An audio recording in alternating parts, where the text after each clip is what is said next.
Pour ce Gradus du 15 décembre, nous sommes particulièrement chanceux puisque Sigismond, qui est un Sagittaire, voilà, un Sagittaire magnifique, nous a rejoint. Donc nous allons parler de la joie au niveau spirituel. Donc nous avons parlé de la joie au niveau physique, reste Sigismond, ça va t'intéresser. Nous avons parlé de la joie au niveau physique, donc le 13 décembre. Nous avons parlé de la joie en tant que partage émotionnel et partage tout court le 14 décembre. Et aujourd'hui, le 15 décembre, nous allons parler de la dimension spirituelle de la joie, qui est au fond quelque chose déjà qui ne peut s'aboutir et s'acquérir que dans la mesure où vous aurez fait les deux premières étapes. Donc ça, je tiens vraiment à le dire, c'est-à-dire que tant qu'en fait vous ne serez pas dans un état de gratitude et de comprendre en fait que oui, ça peut être très important d'avoir un très joli coussin pour votre salon, mais en fait c'est, j'allais dire, la reconnaissance que vous aurez, la gratitude profonde que vous aurez par rapport à ce coussin qui va donc vous amener une touche d'harmonie dans votre vie. Tant qu'en fait vous n'éprouverez pas une gratitude intense vis-à-vis du coussin, vous ne passerez pas à l'idée de partage avec des animaux ou des gens. Voilà. Et tant que vous n'aurez pas fait cette gratitude, enfin que vous n'aurez pas accompli cette gratitude vis-à-vis des gens, et ben en fait vous passerez pas en fait à la dimension spirituelle de la joie, qui est une dimension de connexion au divin. Alors c'est amusant parce que j'ai de plus en plus de gens qui me disent je veux être connecté, en fait, qui sentent que l'amour d'une personne, l'amour sentimental ou l'amour de leurs enfants ou l'amour de leurs parents ou même l'amour de leurs animaux, ça suffit pas, c'est-à-dire qu'ils sentent en fait qu'il y a une espèce de pulsation à l'intérieur d'eux comme un grand cœur qui bat, qui les unit profondément au cosmique. Donc en fait, pour se mettre, j'allais dire, dans la voie d'être en accord avec cette exaltation de connexion au divin, déjà la première chose c'est qu'il faut le vouloir. Donc pour le vouloir, ça veut dire que au fond il faut se dire que c'est pas parce que vous allez avoir un coussin rose ou tout un tas de gens autour de vous que ça va suffire. C'est-à-dire que de même, vous voyez que quelquefois on peut avoir l'envie d'avoir, je sais pas moi, un enfant, d'avoir un compagnon ou une compagne, de l'envie de parler avec nos morts chéris, de l'envie d'avoir un ami beaucoup plus proche. On peut avoir des envies, vous voyez, d'un partage plus fort.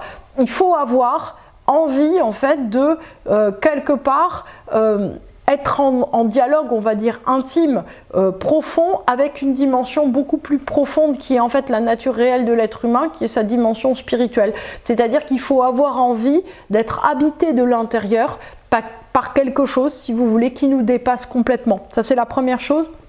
La deuxième chose importante, c'est que ça suppose en fait de se confronter pour le coup d'une manière très positive et non pas, j'allais dire, malheureuse ou subie, à une sorte de solitude. C'est-à-dire que tant qu'en fait la solitude ne vous appellera pas comme le plus grand des biens et le plus grand des apaisements et la plus grande des joies, vous aurez beaucoup de mal en fait à vous connecter au divin, tout simplement. Pourquoi ? Parce que cette connexion interne, c'est pas la voix la plus forte en fait qu'on entend. Ce qu'on entend, c'est je suis en retard, le planning, tiens, le téléphone a sonné, mince, j'ai plus d'essence dans la voiture, mince, il n'y en a pas à la pompe. Ça, on l'entend très très bien.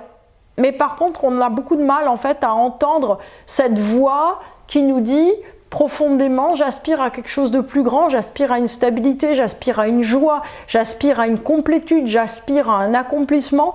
Au fond, c'est le fait chaque fois, si vous voulez, de dézoomer pour nous dire je vis ma vie, j'en prends la mesure, je fais tout ce que j'ai à faire, mais quelque part, j'ai une aspiration beaucoup plus grande à autre chose. C'est-à-dire que quelque part, j'aspire non pas à une joie ponctuelle qui surgit au moment où j'achète un coussin rose, où je fais une promenade, où j'embrasse mon chat, mais j'aspire à une joie qui soit constante. C'est-à-dire que c'est un état de paix profonde, de méditation profonde, de joie.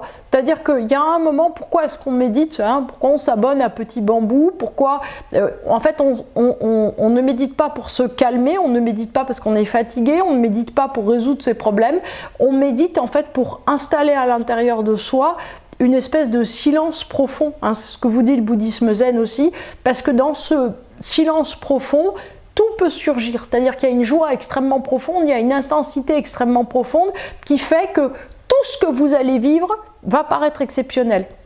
En vérité, qu'est-ce que c'est que la connexion au divin? C'est le fait que vous marchiez dans la rue, que vous alliez à la boulangerie, que vous parliez avec un ami, que vous traversiez la rue, qui vous semble extraordinaire. C'est-à-dire que c'est un moment, en fait, on cherche tous l'intensité, le fait que l'intensité, elle soit là absolument tout le temps, et qu'au fond, ça crée une espèce, si vous voulez, de continuité, comme un niveau de fréquence auquel, au fond, on vit tout à fait naturellement et au fond qu'on ne quitte plus.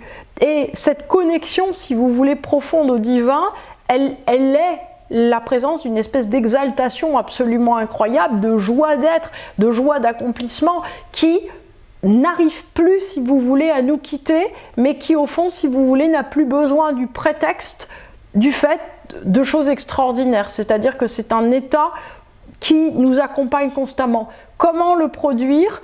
Eh bien, par cette intensification constante de tout ce qu'on vit, par cette hyper-présence, par cette volonté d'être complètement, entièrement dans ce qu'on vit, et par la volonté de se dire, chaque matin, oh, mais je vais encore vivre une journée extraordinaire. Chaque journée peut être complètement extraordinaire. J'allais dire, la plupart de mes journées sont totalement extraordinaires. Certaines le sont encore un peu moins, mais l'état de paix et l'état de joie extrêmement profond qui peut surgir à certains moments devient après comme une chose nostalgique, c'est-à-dire qu'on ne peut plus s'en passer et on se dit mais c'est cet état-là dans lequel je veux être, peu importe ce qui arrive autour, tout est absolument fabuleux.